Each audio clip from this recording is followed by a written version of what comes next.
Welcome back to the Explanation Pro. Today I'll recap a war drama film based on real-life murders committed by American troops in Afghanistan called The Kill Team. Spoilers incoming. In a suburban household, a young man named Andrew Brigman excitedly practices firing a gun as he pursues a career in the U.S. Army. He is then joined outside on the bench at night by his dad, who tells him how proud he is of his decision. The following morning, he goes to the airport wearing his uniform and is saluted by a passerby along the way. In 2009 at Kandahar Valley, Afghanistan, Andrew is part of a team of soldiers raiding a small village, where town folks are asked to fall in line for a routine inspection. As he instructs one of the men in front to raise his arms, he is verbally berated by him in the Pashto language. This leads to him backing away until he trips, much to the amusement of his fellow troops. Sergeant Wallace sees this, so he helps him up while he scolds his unit and instructs Private Rayburn to wave at a family of villagers. Just as he approaches them to offer candy, he unknowingly steps on an IED and is killed. 3 weeks later at the Forward Operating Base Flintlock, the team talks about security detail as part of the key leader engagement process. By midday, a helicopter arrives and they see a soldier drop off from a distance. This is revealed to be Staff Sergeant Deeks, who is newly assigned to lead their platoon and insists on a new mission instead of the brief provided by Private Coombs. This involves raiding villages across their area of operations to hunt down those responsible for the deaths of 24 American soldiers. They are killed using cell phone triggers wired to UOX, which are explosive remnants that failed to detonate but still pose a risk. After explaining, he asks everyone to remain loyal to the mission for them to make their mark in history. The team then heads out to a nearby village to start their mission.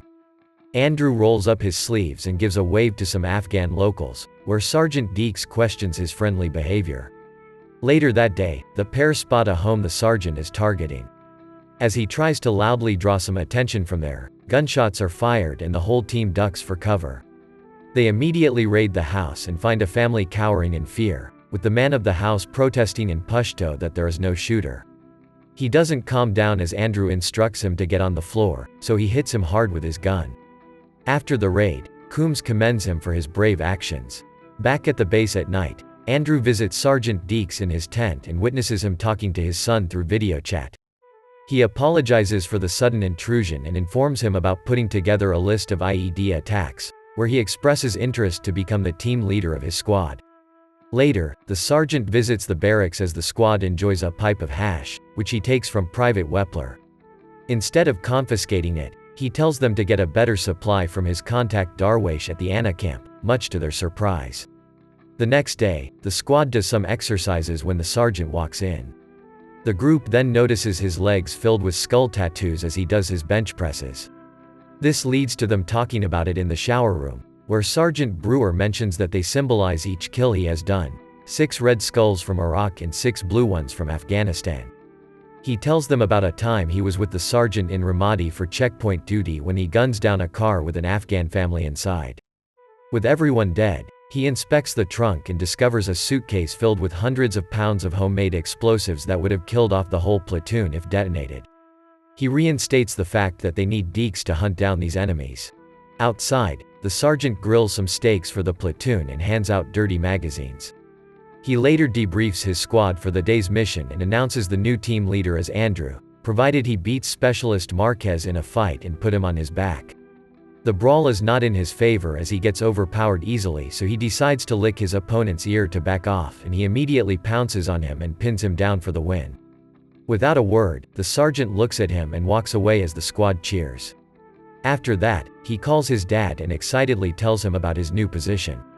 Later, Andrew and some of the men see Sergeant Brewer on a stretcher being lifted to the infirmary for serious injuries, realizing that he was caught in a bomb blast.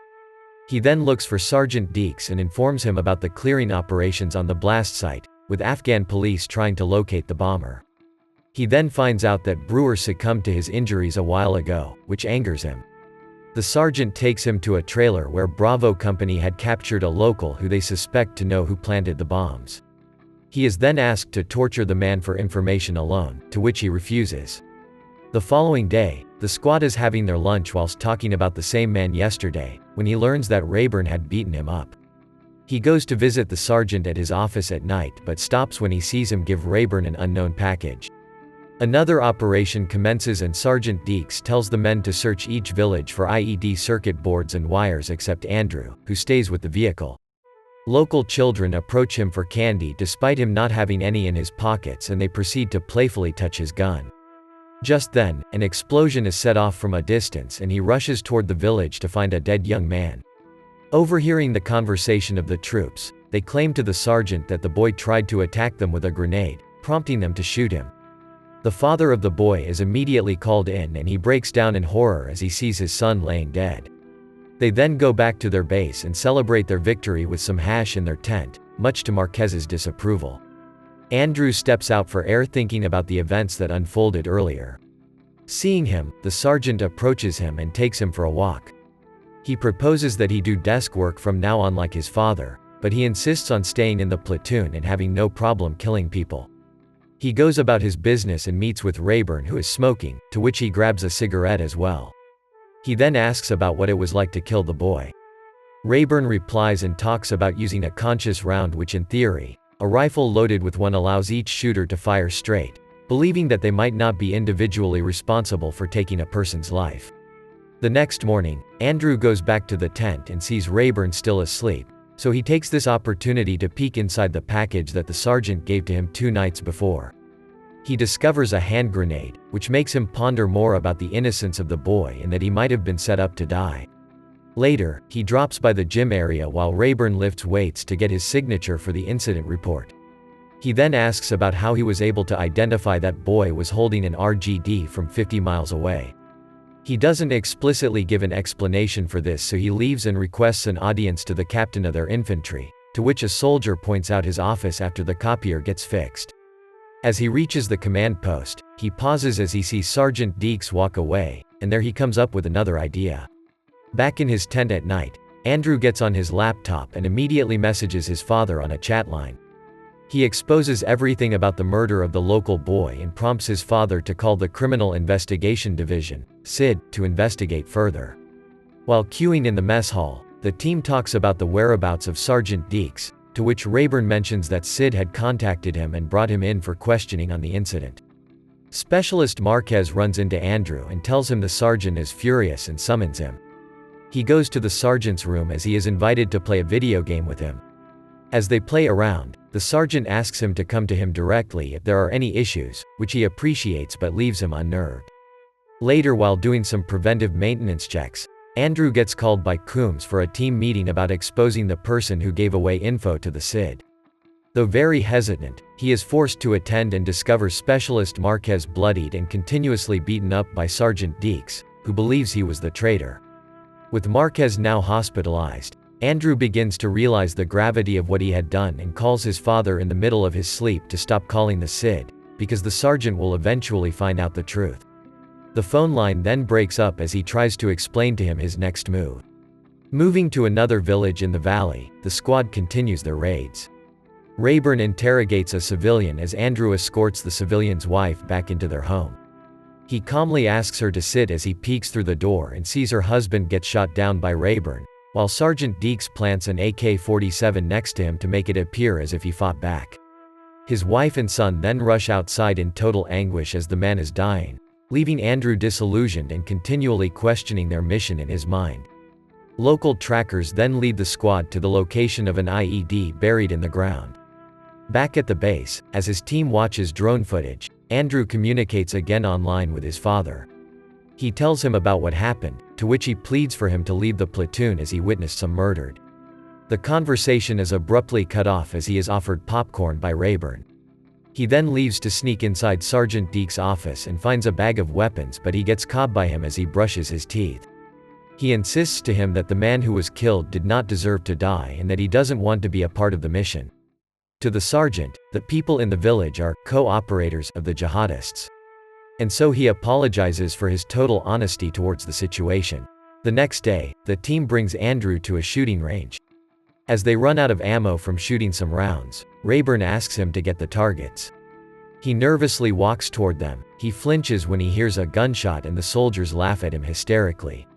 By the end of the afternoon, Sergeant Deeks is once again grilling steaks for the men but refuses to give any to Andrew, so he walks away. That night, he awakens from a dream and is shocked to see the sergeant by his bedside. He is now aware of what he had done against him, so he threatens him by showing a box filled with a local man's fingers. He implies that he will cut off his fingers if he continues to talk about their mission outside the base. Feeling scared, Andrew calls his father to seek comfort and asks him what to do now that his life is in danger. A third raid happens the next day and shots are fired at the team by an unseen figure. A cloud of smoke fills the air as Andrew tries to look for the men. He then sees Sergeant Deeks point a gun at him from afar and asks him to come along, where they reach Rayburn, who captures an old man. He and Andrew are ordered by the sergeant to execute the man on his count while setting up a grenade to make it look like the man threw the grenade at them. Though visibly uneasy, for the first time on his service, he screams and pulls the trigger as the grenade gets thrown and kills the man. After the incident, most of the platoon happily celebrate and cheer for Andrew, who in reality is traumatized by the incident but tells Rayburn he feels good about what he did. Later, he finds Specialist Marquez had returned from the hospital and he tells him that Rayburn is being summoned by the CID for murdering the civilians and he may soon be summoned next. Feeling guilty for his actions, he goes to Sergeant Deeks' office and attempts to commit suicide using a rifle but cannot bring himself to do it. Military police locate him and break inside to handcuff him. Meanwhile, his parents desperately contact the CID for updates on their son. At the U.S. Army Criminal Investigation Command, Andrew is taken in as he looks at Rayburn, who is also being taken away. He and Sergeant Deeks, who is downplaying their current situation, get in a transport to be taken in for investigation. Arriving at the CID where his parents are invited to accompany him, the investigator tells him to reveal details about the whole circumstances in the valley. It is revealed that in the real world, 5 U.S. Army soldiers were charged for the murder of Afghan civilians. The young recruit, who is Andrew in the story, pleaded guilty to involuntary manslaughter and was sentenced to 3 years after he testified in court against his staff sergeant, referred to as Deeks in the story, who was sentenced to life imprisonment. Thank you so much for watching. If you enjoyed this video, please hit the like button and also subscribe my channel for more videos like this. See you in the next video.